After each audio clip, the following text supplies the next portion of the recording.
Assalamualaikum warahmatullahi wabarakatuh. Sebelumnya, perkenalkan kami dari kelompok 3 dengan anggota saya sendiri Ahmad Karul Fajri, ada Tianita, Fitri, Putriwiji, dan juga Niken Efrianti. Baiklah, pada kesempatan kali ini kami akan membahas topik yang sangat menarik dan juga penting di dalam dunia astronomi, yaitu sistem koordinat langit. Oke, sebelumnya pernahkah teman-teman melihat bintang-bintang di langit malam dan bertanya-tanya, bagaimana sih para astronomi dapat mengetahui posisi pasti dari setiap bintang, planet, atau objek langit lainnya? Bagaimana mungkin teleskop di berbagai belahan dunia dapat diarahkan tepat pada objek yang sama di dalam alam semesta yang begitu luas? Nah, inilah peran dari sistem koordinat langit, yaitu sebuah sistem yang digunakan untuk menentukan posisi benda-benda langit seperti bintang, planet, dan bulan. Ada 3 jenis sistem koordinat yang umum digunakan, yaitu yang pertama sistem koordinat horizon, sistem koordinat ekuator, dan sistem koordinat ekliptika. Nah, jadi ketiga sistem ini akan dibahas lebih dalam lagi oleh teman-teman saya. Untuk yang pertama mengenai koordinat horizon yang akan disampaikan oleh Putriwiji. Kepada Putriwiji, disilahkan. Baik, terima kasih kepada Fajri. Penjelasan pertama ini mengenai koordinat horizon, di mana ciri-ciri dari koordinat horizon ini menggunakan horizon dan zenit sebagai titik acuan, sehingga posisinya tergantung pada lokasi pengamat dan waktu pengamatan. Kemudian untuk parameternya, yang pertama itu altitude, dilambangkan dengan huruf H, yaitu sudut ketinggian dari horizon 0 derajat sampai dengan 90 derajat. Kemudian yang kedua yaitu azimut, dilambangkan dengan A, sudut dari utara searah jarum jam, kisaran 0 derajat sampai dengan 360 derajat. Baik, di sini teman-teman kami menampilkan suatu gambar. Nah, untuk lingkaran yang membentuk di dalam gambar ini yang terdapat di pinggiran itu disebut dengan bola langit, di mana gambar kami ini mempresentasikan bola langit, yaitu model konseptual yang digunakan untuk menggambarkan posisi benda-benda langit seolah-olah berada dalam permukaan sebuah bola besar yang mengelilingi pengamatan. Kemudian di sini terdapat zenit dan juga nadir, di mana zenit adalah titik di langit yang tepat berada di atas kepala pengamat. Kemudian yang kedua yaitu nadir adalah titik di langit yang berada di bawah kaki pengamat berlawanan dengan zenit. Nah, kemudian terdapat garis yang membagi antara dua buah bola dunia ini yang disebut horizon atau cakrawala, di mana horizon adalah bidang imajiner yang membatasi antara langit dan bumi jika tidak ada hambatan seperti gunung ataupun bangunan. Kemudian terdapat kutub utara langit dan juga kutub selatan langit, di mana untuk kutub utara langit itu adalah titik di bola langit yang sejajar dengan sumbu rotasi bumi di belahan utara. Nah, yang kedua yaitu kutub selatan langit, yaitu adalah titik di bola langit yang sejajar dengan sumbu rotasi bumi di belahan selatan. Kemudian terdapat juga arah mata angin, di mana di dalam gambar ini terdapat dua, yaitu ada utara dan juga selatan. Pada bidang horizon terdapat arah mata angin yang digunakan untuk menentukan azimut suatu benda langit. Kemudian di sini terdapat azimut yang dilambangkan dengan A tadi, di mana azimut adalah sudut yang diukur sepanjang horizon dari arah utara searah jarum jam hingga ke proyeksi benda langit di horizon. Dalam gambar ini, azimut ditunjukkan sebagai sudut antara arah utara dan proyeksi bintang pada horizon. Ini adalah proyeksi bintang. Bintang itu membentuk titik merah dari atas ini ke bawah. Kemudian terdapat altitude yang dilambangkan dengan A kecil. Altitude atau ketinggian adalah sudut antara benda langit dengan horizon diukur dalam arah vertikal. Jika sebuah benda langit berada tepat di horizon, altitude-nya itu bernilai 0 derajat.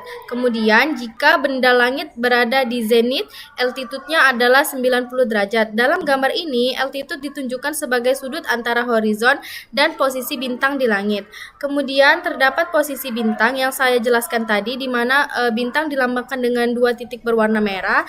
Nah, bintang dalam gambar ini ditampilkan sebagai titik merah yang berada di bola langit dengan koordinat yang ditentukan oleh azimut dan juga altitude. Nah, kesimpulan dari gambar yang kami tampilkan ini yaitu sistem koordinat horizontal yang digunakan dalam astronomi untuk menentukan posisi benda langit relatif terhadap pengamat di bumi. Posisi benda langit ditentukan dengan dua sudut. Yang pertama yaitu azimut yang dilambangkan dengan huruf A besar, yaitu sudut terhadap arah utara sepanjang horizon. Kemudian altitude yang dilambangkan dengan huruf A kecil, ketinggian benda langit di atas horizon. Nah, sistem ini sangat berguna dalam navigasi pengamatan bintang serta dalam penggunaan teleskop untuk melacak objek langit.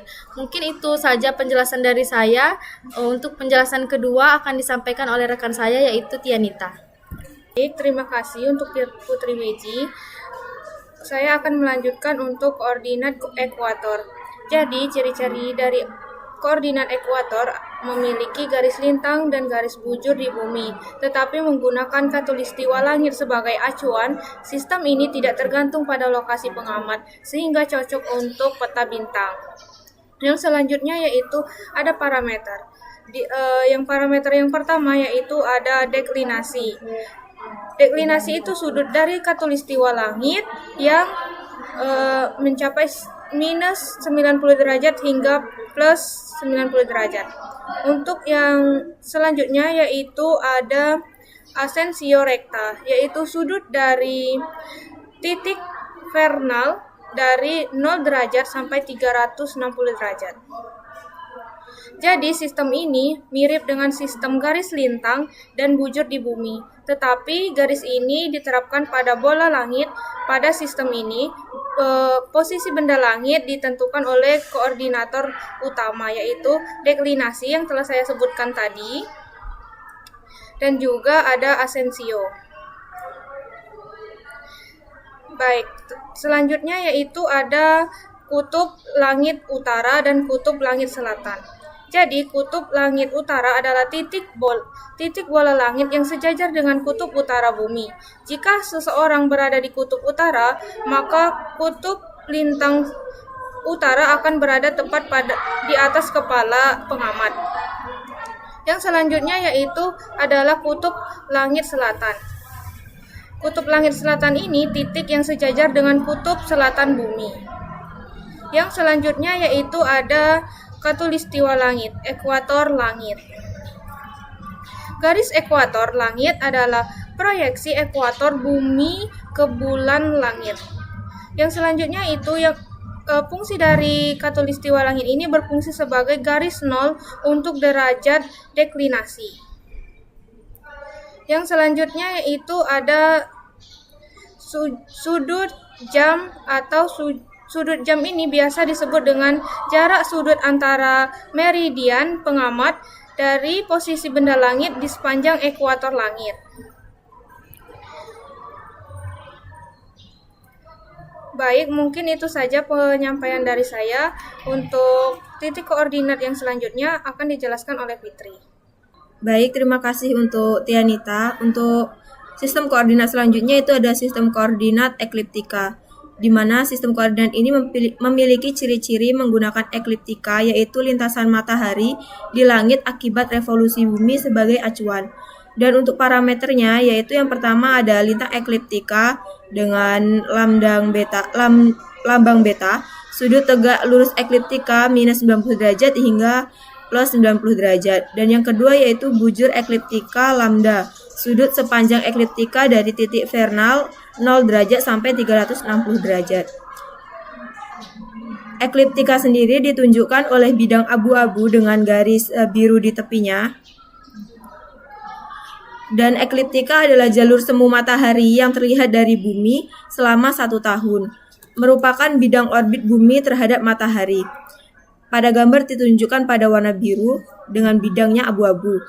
Kemudian titik Aries atau lambda ditandai dengan titik hijau di kiri bawah, merupakan titik di mana matahari melintas ekuator langit dari selatan ke utara saat ekuinos vernal sekitar 21 Maret dan digunakan sebagai titik referensi untuk mengukur bujur ekliptika lambda.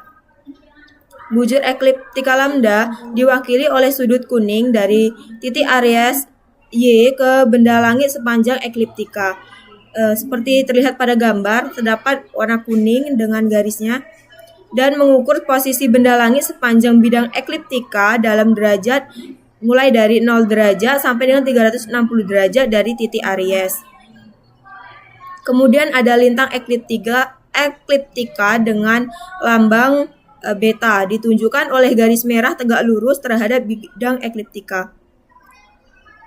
Untuk garis lurusnya ini, dan mengukur posisi benda langit di atas atau di bawah bidang ekliptika dalam derajat minus 90 derajat hingga plus 90 derajat.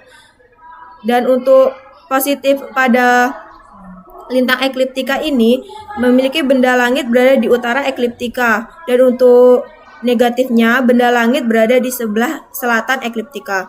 Fungsi dari sistem koordinat ekliptika sendiri yaitu digunakan untuk mempermudah pemetaan objek tata surya seperti planet, asteroid, dan komet. Lebih cocok untuk benda yang bergerak dekat dengan ekliptika dibanding sistem koordinat ekuator, dan digunakan dalam kalender astronomi untuk menemukan atau menentukan posisi matahari sepanjang tahun. Jadi dapat disimpulkan dari koordinat ekliptika tersebut yaitu di mana sistem koordinat yang menggunakan bujur ekliptika lambda dan lintang ekliptika beta untuk menentukan posisi benda langit berdasarkan bidang ekliptika. Sistem ini sangat berguna dalam astronomi untuk melacak benda-benda di tata surya karena lebih sesuai dengan gerakan planet dan objek lain yang sebagian besar bergerak dekat dengan bidang ekliptika. Baik, untuk selanjutnya itu saya kembalikan ke moderator. Oke, terima kasih kepada Saudari Putri Wiji, Tianita, dan Saudari Fitri yang telah menjelaskan mengenai ketiga sistem koordinat. Selanjutnya yaitu kesimpulan yang akan dibacakan oleh Saudari Niken. Pada Niken disilakan.